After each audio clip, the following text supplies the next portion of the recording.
L'Algérie est le malheur de la sous-région. Au Conseil des Nations Unies, le Maroc dit que l'Algérie est la mère de tous les malheurs de la sous-région. Le Maroc dit que c'est l'Algérie qui finance tous les terrorismes de la sous-région. Le Maroc dit que c'est l'Algérie qui déstabilise tous les pays de la sous-région. Écoutez la vidéo jusqu'à la fin. L'Algérie est la mère de tous les malheurs de notre région.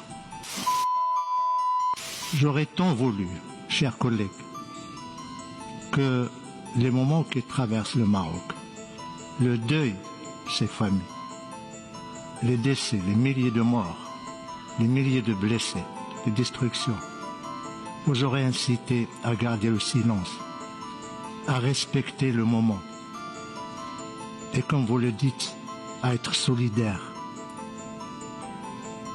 On ne peut pas verser des larmes de crocodile et en même temps attaquer un pays qui vit toujours dans un drame.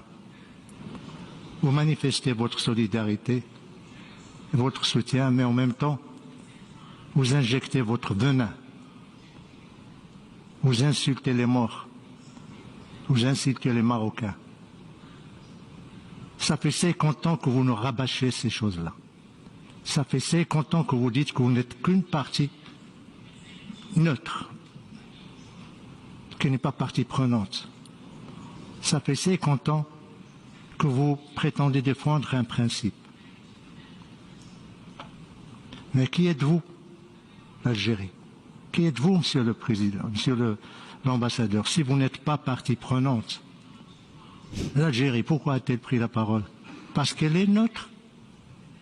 Parce qu'elle n'est pas partie prenante? Parce que juste elle défend un principe? Parce qu'elle défend le référendum? Mais vous commettez énormément de distorsions historiques. Vous faites preuve d'ignorance de ce qu'a fait les Nations Unies. Vous parlez de référendum et vous parlez des résolutions du Conseil de sécurité. Vous avez oublié que le Conseil de sécurité, ça fait pratiquement 23 ans qu'il ne parle plus de référendum. Vous parlez du principe de l'autodétermination. Mais vous êtes comme un avocat commis d'office qui prétend défendre le droit et le principe et en même temps il le viole. Si le principe de l'autodétermination est si cher à votre cœur, si cher à votre esprit, si lié à votre histoire, à votre ADN, pourquoi vous ne l'appliquez pas chez vous? Il y a un peuple qui existait avant l'État algérien, qui revendique son droit à l'autodétermination depuis des décennies, le peuple kabyle. Vous lui refusez ce que vous voulez offrir à des populations qui revendiquent leur marocanité. Et vous voulez paraître comme une partie qui n'a pas d'intérêt direct, mais vous êtes concerné, vous êtes responsable. Si le problème du Sahara continue 50 ans après, c'est à cause de vous. Et vous continuez toujours à prétendre que vous n'êtes rien, vous n'êtes pas responsable, vous n'avez rien à faire. C'est les Nations Unies. Mais les Nations Unies vous disent, venez aux tables rondes. Pourquoi vous ne venez pas? Les Nations Unies adoptent des résolutions, vous les rejetez. Voilà l'Algérie. L'Algérie qui présente ses condoléances et qui exprime sa solidarité. Mais en même temps, c'est l'Algérie qui veut saper l'unité du Maroc. C'est l'Algérie qui, depuis 50 ans, ne fait que armer, financer, diriger un mouvement séparatiste, groupe armé, qui a en plus des connexions avec le terrorisme international. J'aurais souhaité, mon frère algérien, un peu plus de décence, un peu plus de respect, ne serait-ce que pour, c'est pas pour les victimes du séisme récent, ne serait-ce que pour les Marocains qui ont versé leur sang, pour votre indépendance.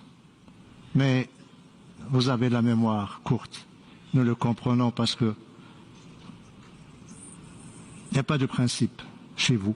Il n'y a ni le principe de bon voisinage, ni le principe de respect, ni le principe de règlement pacifique des différends, ni le principe, ou plutôt le courage d'assumer vos actes, d'assumer votre politique, d'assumer votre agenda destructeur, déstabilisateur de la région. Quant au Maroc, ben le Maroc, il est dans son Sahara, il le restera jusqu'à la fin des temps. C'est vrai, chers frères. Pour une simple raison. Parce que l'Algérie est la mère de tous les malheurs de notre région. Maintenant, j'ai 3 observations. L'Algérie rejette les résolutions du Conseil de sécurité. Et là, je me pose la question suivante. Que va faire l'Algérie au Conseil de sécurité quand il rejette ses propres résolutions? Il n'y a pas de place au Conseil de sécurité à des pays qui rejettent, qui violent, qui ne respectent pas les résolutions du Conseil de sécurité. Nous attendons l'attitude de l'Algérie lorsqu'il aura accédé au Conseil. Deuxième observation, mon collègue algérien fait preuve d'une méconnaissance, malheureusement, des textes des Nations Unies, des résolutions et des décisions. Le Conseil de sécurité ne traite pas la question du Sahara en tant que problème de décolonisation, mais de paix et de sécurité. Je terminerai avec ce que j'ai commencé en disant la question du Sahara est discutée au sein des tables rondes et nous serons très heureux d'écouter nos frères algériens ce qu'ils disent. Même quand on n'est pas d'accord, mais l'essentiel c'est qu'on est autour de la table, qu'on parle de paix.